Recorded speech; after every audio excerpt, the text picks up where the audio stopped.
Hi everyone, today we will talk about how to fix Instagram block photo.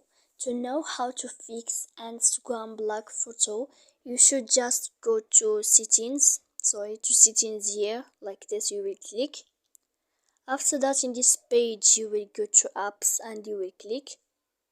When you will find this list, you will go down to find Instagram.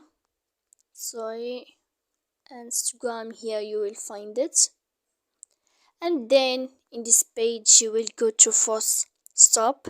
When you will click here for stop, you will go to click storage like this, and after that in this page you will click clear cache, and then you will click clear data, and then you can turn off your Wi-Fi. So please don't forget to support us by like and subscribe. See you next time in another video.